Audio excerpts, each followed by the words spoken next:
Well, a very good afternoon to you from wherever you're watching. Well, this is Herman Manyora's YouTube channel, and you're watching the Candid Talk. Well, my name is Evan Sokenyi. Welcome to another classical edition of the Candid Talk. Now, joining me to understand and demystify some of the things that are actually taking place in this country, Kenya, is none other than Professor Herman Manyora, actually a professor and a political commentator and a political analyst in this country. Prof, welcome to the show. Thank you. Now, Prof, today I think things are a little bit different, and as you can see, I'm not as jovial as I am. What happened? Who did you lose? Have you lost somebody? No, I've not lost somebody, but then I've lost people. People are dying in the country. Things are taking place in Turkana, Pokot. Yeah, and sad. Definitely these are saddening things that are... It is sad, sad. Yeah. But regarding Gachagua said he'll take charge. Mm-hmm. Yeah, definitely, Prof, this forms the basis of our conversation today. The recurring banditry attacks in Kapedo, Pokot, Turkana, all these things, Prof.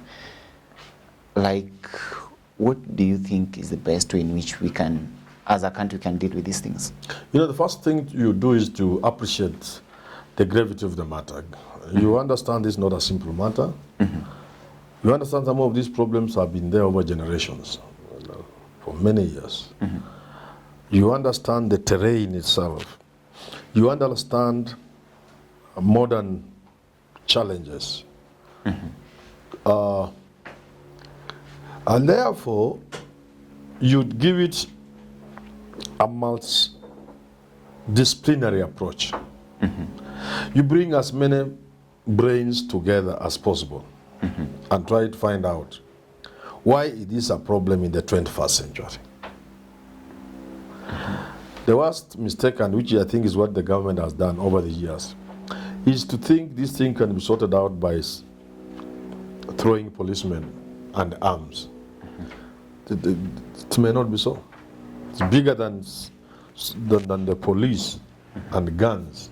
Yeah, It's much bigger. It's much more complex. No, Prof. The Deputy President, Rigathi Gachagua, said at that time that these are very small issues that should be left for him to handle. Then the President should actually focus on other very important. That will be good. Is it as simple as he says it? Kenyans are happy to hear that. Uh-huh. That we have people in government who want to address this thing, and they understanding this is a small matter. Mm-hmm. Which can only be handled at a lower level, not at the presidential level, at the president's level. From where you stand, is it as small as the Deputy President makes it to appear? If Gachagua says so, who am I to say no? Mm-hmm. Proof, he has instruments, he has access to information and instruments, which I don't have. So if he's speaking from an informed point of view, then maybe it's a simple matter which they can sort out. Okay. Yeah. So let's wait and see Rigathi Gachagua solve this problem. We will not just wait and see, we also pray for him. Also pray for him. Yes. Talking about this, Prof, we have become a very religious country now. Mm-hmm. And talking about Prof, you're making this sound a little bit weird, but then let me tell you, talking about this entire problem. The other day, the President actually had some sort of prayer session at the State House, and he told the clergy actually to pray for the spirit of conflict, cattle rusting, to be defeated. That is what he said. Do you think this is the best solution that we can actually give to this? No. In some countries like America, if you did that, you leave office the following day. Mm-hmm. So you don't try and separate religion from state. And when you bring one religious order so close to power, as to make it appear you and the religion are the same. How about those who are atheists, for example? How about those who are Muslims? How about those who are in the mainstream churches of the Christianity? Mm-hmm. You will offend many people, and so that's not the way to go. Mm-hmm. Yeah. Prof, there are a number of Keep your faith to yourself and go to your church and pray to your God. Mm-hmm. Leave state out of it. Mm-hmm. Yeah. So the President was not actually right to tell us that we pray for the spirit. Work, don't pray. Work. In the process of working, God will know your hard work, He will reward you at the sweat of your hands. Mm-hmm. Yeah. There are a number of Kenyans who feel that banditry is politically motivated. It is possible. These are politicians. Mm-hmm. I have seen it. I come from a place where we have had the tribal clashes, where I come from. Mm-hmm. And when I was mature enough, I have stood in a public meeting, a public baraza, and told all politicians, and I named them. I told them, I know you want to be a councillor. So you want to lead people to die so that you become a councillor. I know you what you want to be. That's absolutely stupid. So politicians do fuel conflicts as a way of then, and it's not even just politicians, even nations. Americans go to war when your popularity as a president is very down. You hit Libya, you hit Sudan, and your ratings go high. We must avoid that. Politics is here with us to stay. Yes. Then how then are we supposed to solve this problem if it's politically motivated then? But I've told you, the deputy president has said this is a small matter, they will attend to it. So we give them our prayers and support. Yes. How do we give them our prayers and support? Okay. We just go down on our knees, those of you who go on your knees and pray and support them by telling them they are good, doing a good thing, and keep reminding them, how far have you gone? Hey, what's the problem? This is 6 months down the line. Capedo is still the same Capedo we knew. What happened? And then some point we tell them, you have succeeded. You are very good people. In fact, 2027 we shall just return you to Parliament, to State House. If they fail, we tell them, you can go home. Someone else can try. Okay, now, Prof, apart from the call for the clergy perhaps to pray against the spirits of cattle rustling and so on and so forth, the president actually tweeted and said here that after receiving a comprehensive report on the Turkana Pokot incident that led to 10 security administration officers losing their lives, I've instructed security agencies to deal firmly, decisively, and conclusively with those involved. Cattle rustling will stop. Nasio tafadhali. That is what the president said. And somebody here by the name, one of these honorable members said that, Mr. President, it seems the bandits are more trained than our forces. If we are serious about this, we must stop the 9 months of parade training only. Our forces need tactical training on how to approach such badala ya kujazana kwa Land Cruiser na kumalizwa bure. Prof, there are a number of people who are saying here that we've not actually deployed the kind of actual officers who are supposed to be dealing with these people. Could that be the where actually our country, is it that we've made a mistake in terms of It's not that. those people who are supposed to be, are our soldiers not trained enough, or like the police who are supposed to be there? Because It's not the problem. The problem is the problem. And the problem is simply that. the president here says that he's given instructions To that do what? this should be dealt with decisively and inclusively.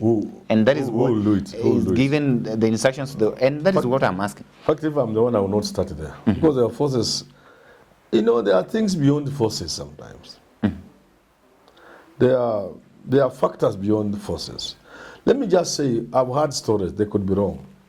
Supposing cattle rustling is not just the traditional cattle rustling that was based on customs and so on and so forth. Supposing this is a business, like people have said.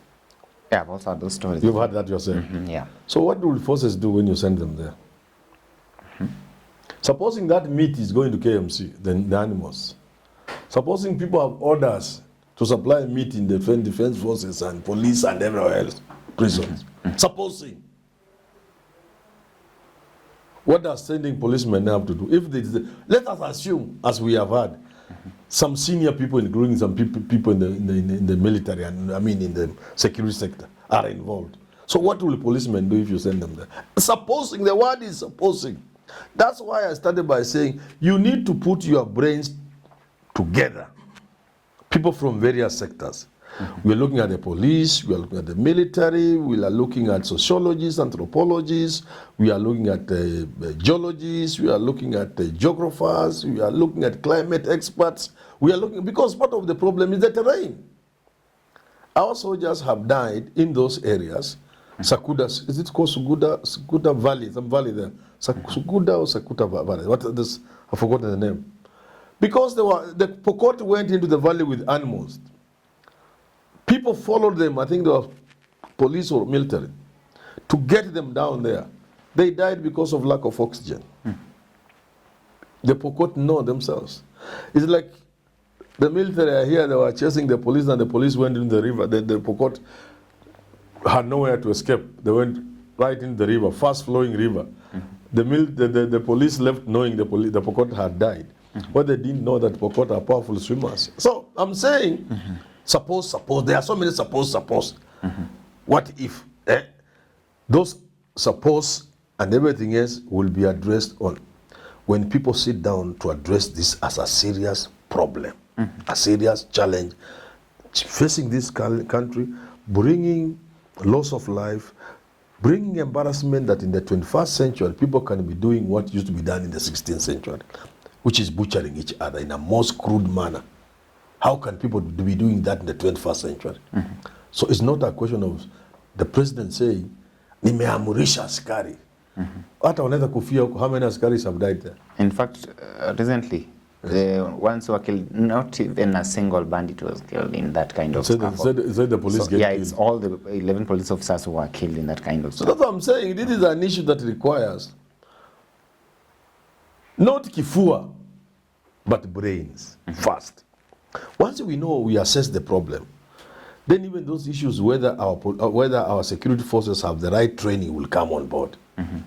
Because some of those bandits have, like last time in Laikipia, they were holding the police, they were barricading the police couldn't move. And they had very serious weapons.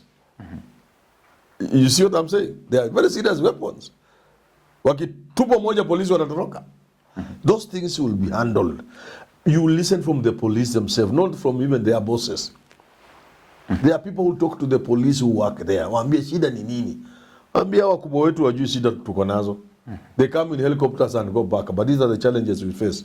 Then all those will be put together, and then we will have a strategy and deploy tactics to deal with the bandits. You may as well discover or find out you don't need even one bullet. Maybe you don't even need one bullet.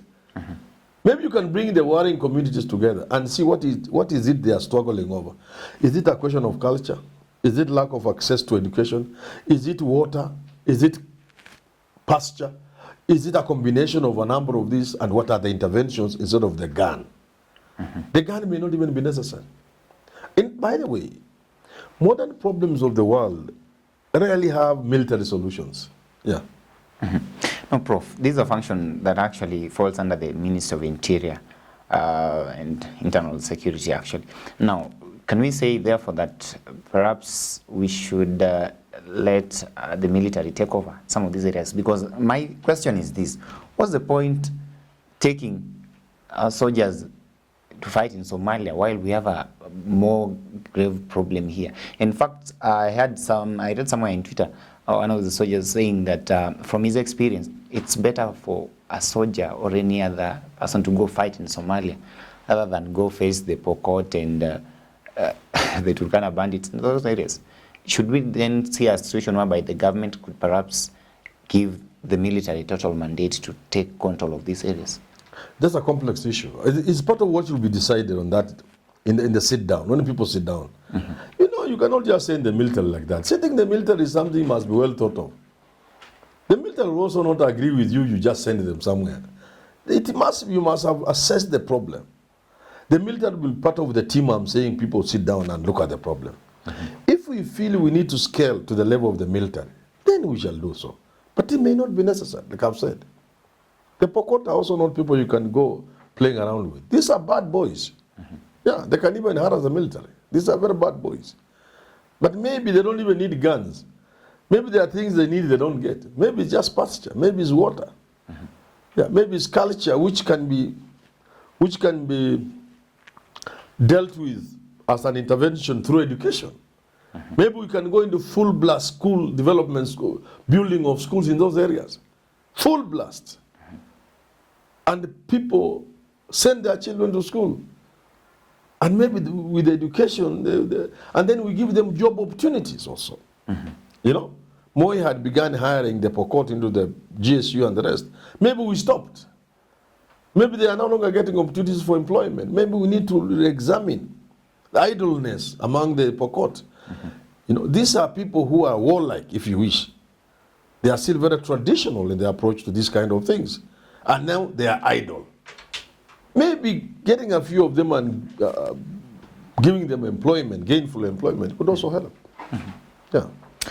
Prof, do you then think that finally, as we conclude this conversation, because definitely these people cannot be that smart until they manage to kill highly trained GSU officers without anybody financing them. Should the government perhaps come out clean and do some, because we believe that wenyewe watu husema mkono ya serikali ni refu, si ndio? So do you think our government is able to dig down and bring out these people who are financing these people, so that at the end of the Yeah, that's part of what I'm saying. When you sit down, you say, okay, what of the problems we have? There are people who are financing these people for political reasons. We flush them out. We deal with them.